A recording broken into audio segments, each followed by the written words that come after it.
Good day everyone, my name is Kit Salas and for today's video I'm going to tackle the chapter 14 which is the insurance law. For our learning objectives, first enumerate items that can be insured by a tourism establishment. Second, identify the rationale behind the concept of insurance. Third, explain the different kinds of insurance. Fourth, and lastly, identify the advantages and disadvantages of having insurance. And for our topic outline, first introduction, second case study, the BNB fire, third insurable assets, fourth insurance rationale, five key insurance types, six advantages and disadvantages, seven Philippine law, eight case summaries, and lastly is the conclusion. This chapter provides a comprehensive overview of insurance as it pertains to the tourism industry, focusing on the various types of insurance available, their benefits, and legal framework governing insurance contracts in the Philippines.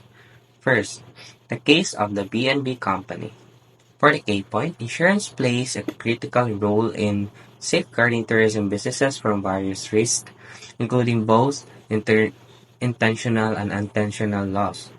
For example, the BNB Company's repeated fires raise concerns about potential insurance fraud, demonstrating the need for a stringent underwriting procedure and diligent background checks by insurance company.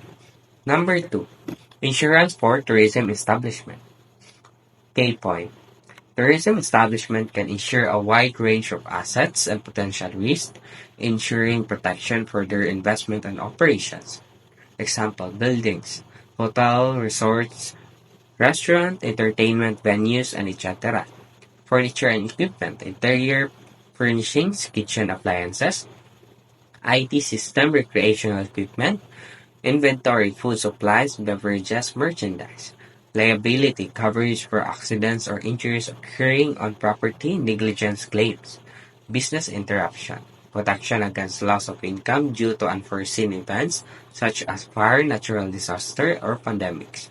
Cancellation coverage for losses due to cancellations of events, bookings, or tours. Travel insurance for employees or customers, providing coverage for medical emergencies, lost luggage, or trip cancellation. Marine insurance for businesses involved in marine transportation. Third, the rationale behind insurance.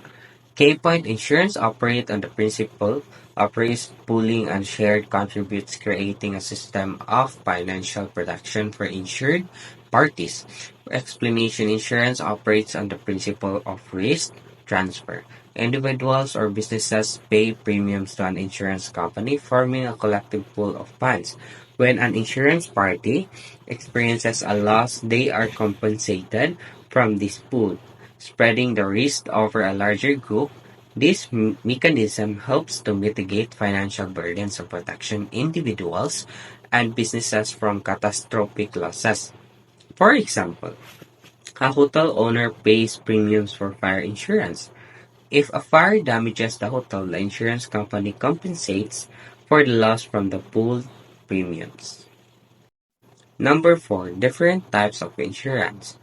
Key point, the tourism industry encompasses diverse insurance types, each addressing specific risks and needs. Example, life insurance covers financial losses due to the death of the insured person. Fire insurance protects against damages or loss to property caused by fire, lightning, windstorm, tornado, or earthquake. Personal accidents insurance provides financial compensation for injuries or death resulting from accidents. Marine insurance covers losses or damages to goods or vessels during maritime transportation. Travel insurance provides coverage for medical emergencies, lost luggage, or trip cancellations for travelers. Group insurance, a single insurance contract that provides coverage for multiple individuals, usually employees of a company. Number 5. Advantages and disadvantages of insurance. Key point. Insurance offers both benefits and drawbacks, requiring careful consideration of its potential impact. The advantages are financial protection. Insurance provides financial compensation for covered losses. Peace of mind. It reduces worry and anxiety about potential risk. Risk management helps businesses and individuals manage risk effectively. Compliance. In some cases, insurance may be required by law or for regulatory compliance. Disadvantages. Premiums. Insurance costs money in the form of premiums. Complex policies. Insurance policies can be complex and difficult to understand. Potential for disputes. Claims processing can sometimes lead to disputes. Exclusions. Policies usually have exclusions for certain types of losses. Number 6. Legal framework for insurance contracts. Key points. Insurance contracts in the Philippines are governed by a legal framework that ensures fairness and transparency. Key provisions, insurance interest. A requirement that insured party must have a financial interest in the subject matter of the insurance. Contract of adhesion. Insurance contracts are considered contracts of adhesion, meaning that the insurer drafts the policies and the insured has limited power to negotiate them. Duty of utmost good faith. Both the insurer and the insured have a duty to disclose all material facts relevant to the risk. Constructive total loss. When the cost of repairing or replacing damaged property exceeds in values, the insurance company may declare a constructive total loss. Number 7. Case studies. Key points. Real-world examples illustrate the application of insurance law to specific situations in the tourism industry. For example, American Fortune Life and General Insurance Co. or INC. This case demonstrates the principle of premium payment as a condition for coverage, illustrating the importance of understanding policy terms and conditions. Prime Marine Services Incorporation. This case explores the concept of insurable interest in group insurance, highlighting the legal requirements for procuring and claiming benefits under such policies.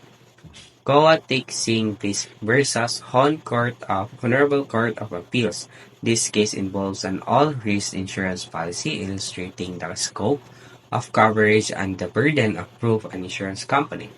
Isabella Roque et al. Versus Honorable Intermediate Appellate Court. This case demonstrates the distinction between perils of the sea and perils of the ship in marine insurance, emphasizing the importance of seaworthiness and proper risk assessment. Gulf Resorts Incorporation versus Philippine Charter Insurance Corporation.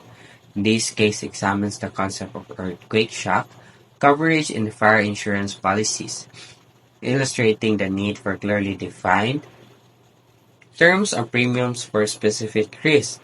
National Food Authority versus Court of Appeals. This case highlights the compulsory nature of motor vehicle liability insurance in the Philippines and the direct liability of insurance to victims of vehicular accidents. Additional insight. Industry-specific regulations. The report should be updated to include any specific regulations governing insurance for the tourism industry in the Philippines. For example, there may be special provisions for travel agencies, tour operators, or specific type of tourism activities. International best practices. The report can be benefit from comparing and constructing insurance practices in other tourism destinations. This can be provide valuable insights into emerging trends, risk management strategies, and different approach to coverage. Cybersecurity and data protection. The chapter can explore the growing importance of cybersecurity and data protection insurance in the digital age. Tourism businesses are increasingly reliant on technology, making them vulnerable to cyber attacks, data breaches, and other digital risks. Cybersecurity insurance can help mitigate financial losses and reputational damage caused by such incidents.